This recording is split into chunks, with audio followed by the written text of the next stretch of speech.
Connection में, जैसा कि शुरुआत में आपको कहा था कि हम रोज़ाना एक मैनेजमेंट से बात करते हैं, तो आज हम बात करने वाले हैं पर्सिस्टेंट सिस्टम की। और मल्टीनेशनल टेक्नोलॉजी सर्विसेज देने वाली कंपनी जो है 1990 में इसकी स्थापना हुई है। कंपनी डिजिटल इंजीनियरिंग में अपने क्लाइंट्स को टेक्निकल एक्सपर्टीज़ भी देती है। और हमारे साथ कंपनी के एग्जीक्यूटिव डायरेक्टर और CFO सुनील सप्रे जुड़ गए हैं। सुनील जी, स्वागत है आपका।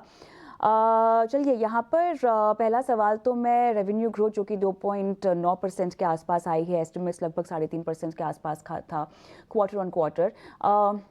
ब्रॉड बेस्ड रैम्प डाउन क्या हम का इम्पैक्ट कह सकते हैं जो आता हुआ दिखाई दे रहा है? हाँ, तो एक्चुअली आप अगर देखेंगे हमारा quarter on quarter growth 2-3 quarter से इन दिस रेंज ऑफ 3% रहा है। और रैम्प डाउन का हमने इफेक्ट देखा था लास्ट ईयर Q3 और Q4 में। तो अभी फिलहाल कोई नया रैम्प डाउन का इफेक्ट नहीं है। सॉफ्टनेस डिमांड एनवायरनमेंट में जरूर है और decision making cycles are slow, because of which थोड़ा सा रैम्प अप जो नए डील्स हैं उसको होने में थोड़ा सा कन्वर्जन को टाइम लग रहा है। इसके लिए आपने थोड़ा सा सॉफ्टनेस देखा रहेगा, but otherwise we are tracking at around 3% growth. Alright, इसके अलावा ये बताएं कि कोई स्पेसिफिक क्लाइंट या वर्टिकल ज्योग्राफी को लेकर ये रैम्प डाउन हम देख रहे हैं और डिसीजन मेकिंग में जो धीमापन है, या ये ओवरऑल एक ब्रॉड बेस्ड प्रक्रिया है जिसका असर हम पड़ता हुआ देख रहे हैं? ये जो ट्रेंड है वो by and large it is there in all the sectors. ऐसा कोई पर्टिकुलर सेक्टर नहीं है, क्योंकि देखो कैसा है कि जो इकोनॉमी का ओवरऑल सेंटिमेंट है it is driven by two basic factors. कि अगर रिसेशन आ रहा है तो whether it is hard recession और not, that is one perception that people are trying to gather their own understanding. और दूसरा ये है कि कभी the Fed will reduce the interest rates, or at least they will give an indication interest rates will come down, say late 2023 or early 2024. So people are basically, सभी लोग उसका एक जैसे एक्सपेक्टेशन बिल्डअप होता है उसके लिए वेट कर रहे हैं कि ये कभी चेंज होगा direction. And because of that, it's a cyclical effect across all sectors that decision making is slow. People are not in a rush, to decide on digital transformation projects or cloud acceleration projects, cloud optimization projects. So what we are doing at our end is basically हम sales funnel को बढ़ा रहे हैं। Demand definitely market में है, लेकिन decision making slow होने से you have to have more sales funnel to achieve the revenue. ये बताएं, फिलहाल तमाम वर्टिकल्स और ज्योग्राफीज़ को लेकर क्या कुछ हो रहा है और आपकी किस तरह की प्लानिंग है आगे बढ़ने की? हमारे लिए यूएस सबसे बड़ा मार्केट है। Almost 80% of our revenue comes from US, so that will continue to dominate. और जहाँ तक सेक्टर्स का सवाल है, हमारा मेन सेक्टर है hitech, which is software hitech, software product companies. तो जहाँ पे काफी पोटेंशियल है आगे। आपने अगर देखा होगा कि काफी कंपनीज ने 21-22 में काफी अच्छे वैल्यूएशन में IPOs किए हैं। और ये कंपनीज डेफिनेटली आज के दिन में आउटसोर्स्ड support की they are in search of that type of a right partner for the product development outsourcing. So these are really the opportunities for us. So I will say that our first revenue sourcing will be from this sector, followed by BFSI, and followed by healthcare life sciences. Healthcare life sciences may take another 1 or 2 quarters to come back into demand side, because they have passed through एक time था Covid में बहुत ज़्यादा kind of activity happened in that healthcare sector. Now they are kind of realigning their own strategies and budgets. और ये 1-2 quarters उसमें फिर भी softness रहेगा। BFSI का main is about the demand outlook based on the interest rate environment. अगर interest rate environment improve करने लगता है तो BFSI का demand भी अच्छा रहेगा। उसमें से भी हमारा जो प्ले है वो प्रोडक्ट इंजीनियरिंग सर्विसेज में, जो फाइनेंशियल सर्विसेज में कंपनीज हैं, उसमें फिर भी हमें अपॉर्चुनिटीज है। It is only the large banks where थोड़ा सा softness, particularly in the decision making, is being seen. But financial services, product engineering work is not slowing down. It is also not slowing down in insurance. So these two areas are still okay.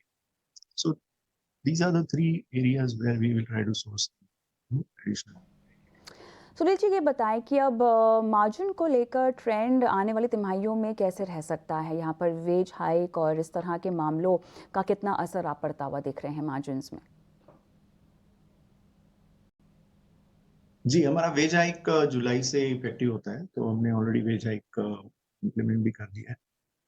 तो उसका effect रहेगा second quarter में, लेकिन as a full year आप अगर देखेंगे तो हमारा एबिट मार्जिन जो 14.9 था लास्ट ईयर, और ये क्वार्टर में भी 14.9 है।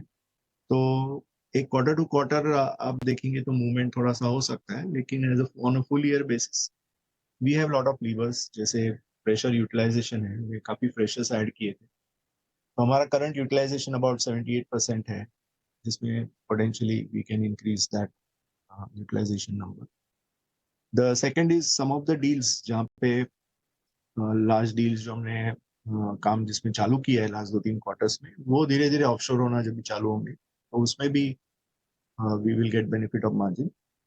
और thirdly, definitely we are looking at all areas of optimization, in terms of operational costs. So that is the way margins will play out. So far as pricing is concerned, is fairly stable at this point of time. So we hope we'll be able to manage the margins at full year level on the same current 14.9-15% levels. Sunil ji, यहाँ पर ये बताएं कि अगर हम recovery की बात करें तो ये कॉन्फिडेंटली डबल डिजिट में FY24 के लिहाज से कब तक आपको आती हुई दिखाई दे रही है, और किस तरह से अब आपको लगता है कि जो कदम उठाए गए हैं उनका असर शायद आता हुआ आपको दिखाई देगा? So everybody is hoping that the demand environment will turn around sometime in the second half of the year. आपने सभी कंपनीज का आउटलुक भी देखा होगा।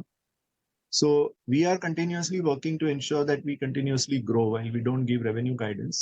लेकिन we have opportunities in the market and we are at it to see how best we can grow. शुक्रिया सुनील जी, आपने समय निकाला, इतने विस्तार से बात की कंपनी की तमाम योजनाओं को लेकर। और गौरांग शाह के साथ मैं जुड़ना चाहती हूँ। अब गौरांग, परसिस्टेंट पर आपकी राय? काफी लंबे समय से मझौली क्षेत्र की आईटी कंपनी ये कविता, और काफी लंबे समय से हमारी इस कंपनी परसिस्टेंट सिस्टम पर खरीदारी की राय बरकरार है, आज के तारीख में भी है। और ये जो नतीजे के बारे में अभी आप बात कर रहे थे मैनेजमेंट से, और मैनेजमेंट ने जो भी कारोबार को लेकर के टिप्पणियां करी है, मुझे लग रहा है कि ये जो माहौल है कविता परिस्थिति का, जो थोड़ा बहुत हावी पड़ रहा है आंकड़ों पर, ये ज्यादा लंबा समय तक नहीं चलेगा। कहने का तात्पर्य है कि हाँ, हम मानते हैं कि 3-6 महीने शायद आने वाले समय में कुछ तकलीफ या दिक्कतें रह सकती है, जिसके कारण आंकड़ों में आपको शायद थोड़ी बहुत निराशा देखने मिले। लेकिन क्या इन आंकड़ों के आधार पर आपकी लंबी अवधि का जो निवेश है उसमें आपको कोई बड़ा परिवर्तन करना चाहिए? उसकी आवश्यकता हमें बिल्कुल नहीं लगती। और अगर आप निवेशित है तो निवेशित रहें, और अगर आप और जोड़ना चाहते हैं गिरावट पर जैसे हम देख रहे हैं तो और जोड़ सकते हैं। और अगर किसी को नए सलीके से भी निवेश करना है, बशर्ते कि आपका नजरिया कम से कम साल 1.5 साल का है, तो आप यहाँ पर खरीदारी कर सकते हैं। चलिए, परसिस्टेंट में साल 1.5 साल का नजरिया है तो खरीदारी कर सकते हैं। क्या आप इस नजरिए के लिए कुछ टारगेट्स का अंदाजा देना चाहेंगे? 5,200 5,500 के आसपास का फिलहाल लक्ष्य हमने बना करके रखा है। अभी नतीजे आए तो थोड़ा चिंतन करना पड़ेगा, आत्मचिंतन करना पड़ेगा, थोड़ा अभ्यास और करना पड़ेगा, अगर कोई गुंजाइश है नीचे के तरफ की या ऊपर की तरफ की। लेकिन हाल फिलहाल 5,300 से 5,500 का लक्ष्य हम लेकर के चल रहे हैं। और कविता, आने वाली तिमाही के नतीजों में अगर सुधार बेहतर के लिए हुआ तो ये लक्ष्य हम ऊपर की तरफ लेके जाएंगे।